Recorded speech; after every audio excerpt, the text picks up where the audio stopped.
En direct, il y a stade de Roi Baudouin. En direct, il y a Belgique. Enfin, Quadra Raman. Et Belé Babando s'entendre que Babando s'attendre. Je m'excuse. Que concert Wana et koleka soki ndenge nini na ibité. Enfin, Zambé en confondre bango.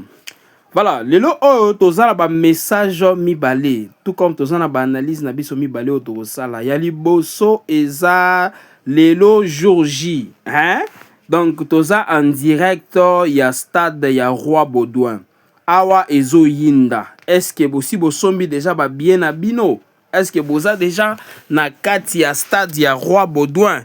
Parce que biso oyo toza déjà na kati. Tozo mona ndenge makambo ezo leka live. Je ne sais pas de votre côté ce qui bosombi déjà yabino, hein, car nenge ezalaka. Voilà, Madame Cindy Le Cœur, Yemoko, mère ya palais, au penza balobaka, hein, Madame Cindy Le Cœur, hein, donc Madame Kofi Olomide, ce qui n'a qu'au lobalandenge ya bongo, hein. À offrir pour l'anniversaire ya Kofi Olomide.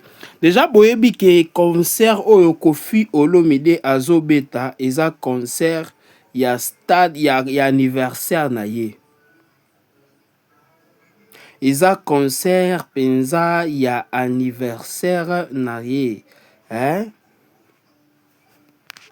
Comme j'étais en train de le dire, eza concert ya anniversaire na ye. Donc, les concert où s'est décidé, c'est 64. Hein, c'est 70 ans d'âge, tout comme 70 ans d'âge. Oyo akukisi yango, donc concert oyo, eza concert ya retraite. Donc, ngai moko personnellement, j'ai abandonné Sabino déjà depuis Kalaki. Oyo eza concert ya au revoir. Biso tout. Tomonaki ndenge batu penza bazala qui agité pour na kosomba ba billet. Alors dossier tout comme analyse na biso ya liboso eza oyo Madame Cindy Le Cœur a offrir Kofi Olomide car pour na 70 ans na ye a offrir Rolls-Royce. Binomo boye bina mboka na biso ngai personnellement bato oyo na yebi bato baza na Rolls baza bato misatu. Donc ce qui lokola Cindy Le Cœur Madame Kofi Olomide a aussi ko offrir Kofi Olomide pe Rolls-Royce. Donc tokomi na bato 4. Muto liboso nga na yeba ki déjà zalaki na Rolls a liboso ezalaki Ferregola.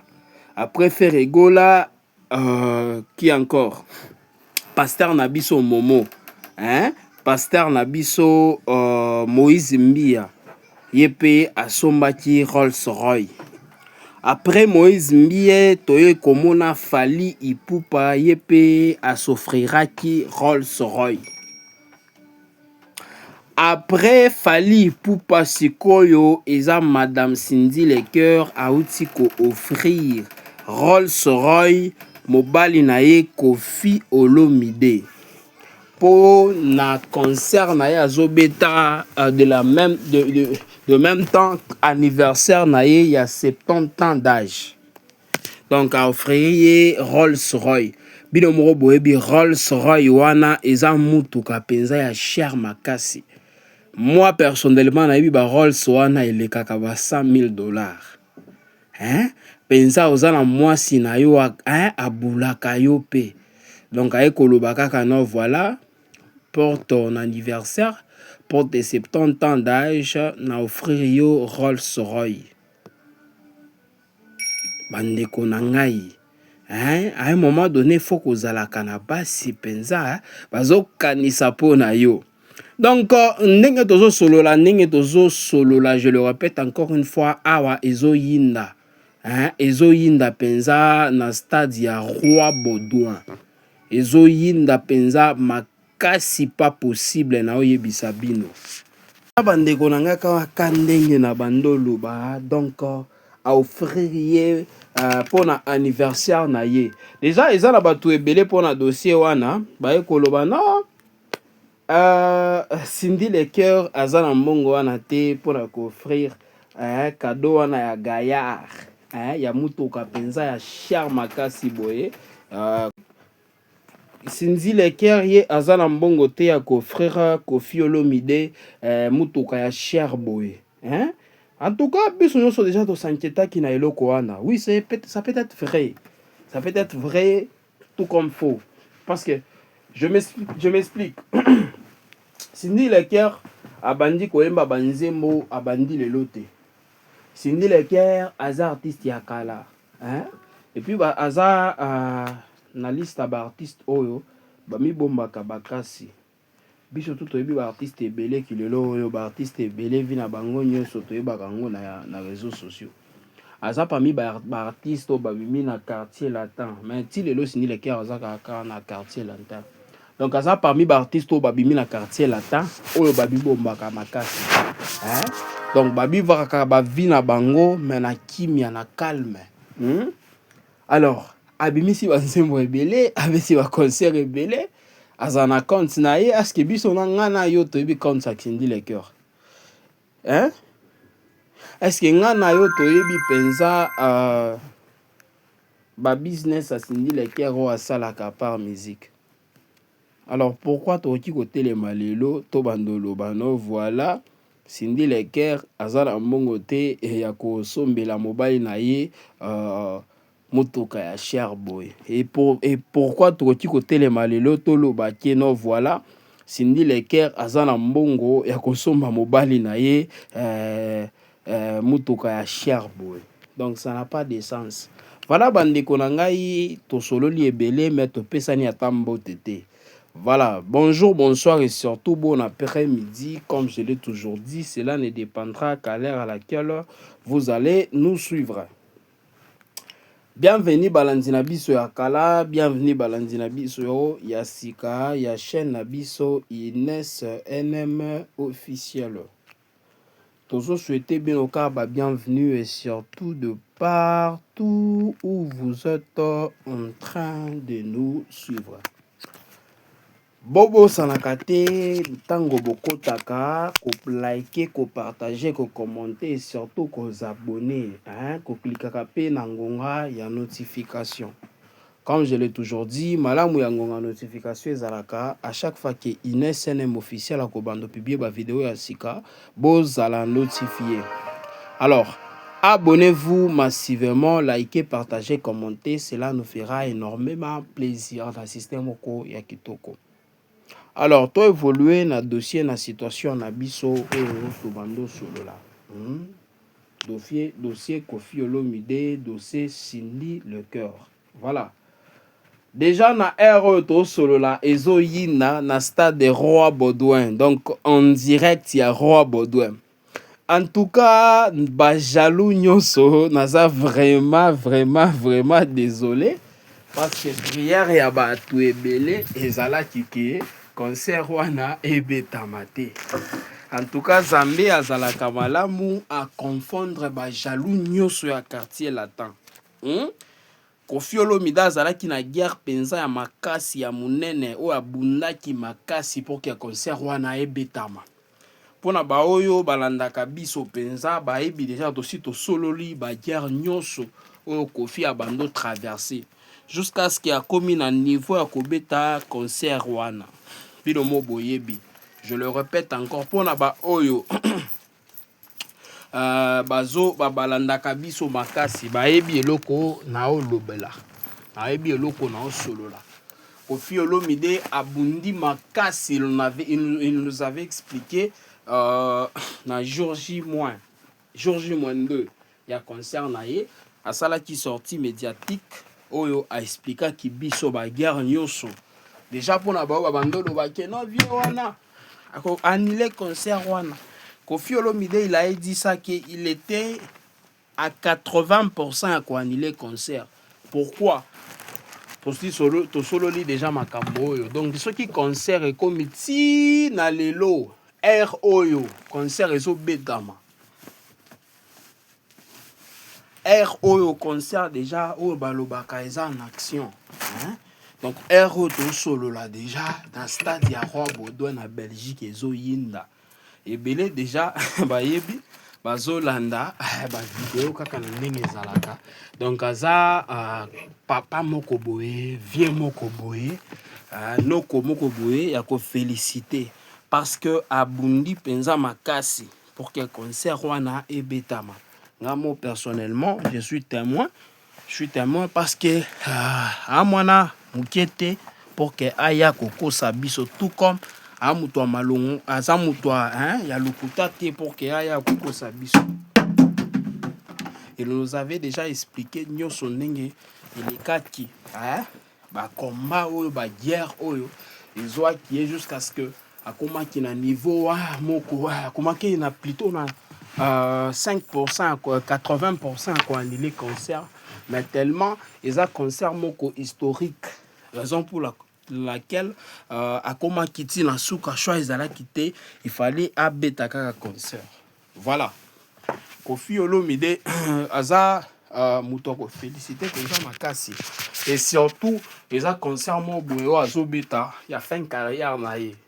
Pour la bao déjà balingaka balobaka ebele no voilà tata wana mokolo asi akoli azolinga kotika ka miziki te donc lelo nde suka pour la bao baza dans direct na concert bozela wana Kofi Olomide azotikela bino message ya suka ke donc voilà nazwi retraite na ngai olelaka makasi bolobaka ebele lelo nde tozotika lelo nde tozoloba adios na système moko ya kitoko. Donc lelo nde suka do suka lelo mutu na mutu azosala likambo na ye donc bozala déjà prêt. Lelo Kofi Olomide azo annoncé retraite na ye parce que zalaka déjà comment est-ce que je peux l'expliquer? Ezala déjà prière à bato ebele déjà balombi Kofi Olomide babosani ba exploit ya Kofi Olomide lelo bakomi oluka siko retraite ya Kofi Olomide bozala à l'aise lelo nde lelo mutu na mutu akozwa biloko na ye akokende kolako akozwa comment est-ce que je peux l'expliquer quoi na ye soki na koki oloba na ndenge ya bongo donc mutu na mutu akosala vie na ye lelo nde suka donc awa tozosolola penza ezoyinda na stade ya Roi Baudouin précisément la Belgique. Donc bino bosombaki ba billet te, je suis vraiment désolé bolandela ba live wana malembe Kofi Olomide a so vivre comment est-ce que je peux le dire jour na ye penza oyo abando s'attendre te le plus beau jour soki na koki oloba boye nayebi te soki na oloba na mabe mais bino bo comprendre déjà donc jour na ye ya malonga penza jour na ye ya kitoko bon imaginez-vous madame a offrir Rolls Royce na jour na ye wana azobeta concert na stade du Roi Baudouin. Donc imaginez-vous jour na biso journée na biso ya anniversaire et salami ke bozo beta concert aux artistes bozo beta concert bato ba répondre et puis aux cadeau moko merveilleux et pas à madame cadeau moko boye je ne sais pas comment expliquer cadeau moko boye incroyable Rolls Royce eza voiture moko de rêve ya bato ebele mais ba offrir ye ba boye puis public eza wana pona yo donc jour na yo anniversaire journée na yo anniversaire donc ozo prester donc azo vivre le plus beau jour de sa vie si je peux dire de la façon. Donc aujourd'hui Kofi Olomide aza vraiment l'homme le plus joyeux du monde, l'homme le plus heureux du monde. Journée alléluia. Donc moi personnellement je le félicite trop parce que c'est un homme fort. Na ndenge ya bando bunda na concert na ye koya koyeba ba réalité ou bando traverser. En tout cas, il mérite d'être encouragé. Il mérite ba force na biso, il mérite ba soutien na biso. À un moment donné, tous à la bateau à frais. Vraiment, moi personnellement, je ne peux pas nier nakoki kosala lokola na moni tout comme nayoki babiloko wana te. En tout cas, moi personnellement, je le félicite trop. Koffi Olomide, coup de chapeau penza. Oza muto wa makasi, makasi yo moko yebi. Eza biloko tokoki koloba ebele te, ba action nde tozomona. Koloba ebele penza ezala mabe. Parce que ceux qui ba action eza bien, eza biloko à féliciter. En tout cas, merci beaucoup pour la Congolais ebele ou ba répondre présent na concert. Bilomo boye bina mboka na biso mikolo oyo, je ne sais pas comment l'expliquer. Ezo yinda mabie na ndenge ya biloko ya ba ngai mutu wana biloko ya kobaye bato. Tozo koma na niveau ya kobaye ba artiste na biso bato baotombola bendela na miziki. Tozo baye bango. Mais soki eza na ba Congolais na biso bandeko na biso oyo ya mususu baza wana bazo pesa force ba artiste na biso. En tout cas, merci ebele pour na bino. Bozo sala ke musique ya mboka, bozo sala ke ekende liboso. Eza ba encouragement na biso, eza ba réponse na bino o bo pesa penza ya kosomba ba billet, eza na ba mususu bauti ba kin, eza na mususu bauti ba mboka ebele oyo esengaki ke pas seulement osomba billet mais ozwa pe moyen de transport na yo.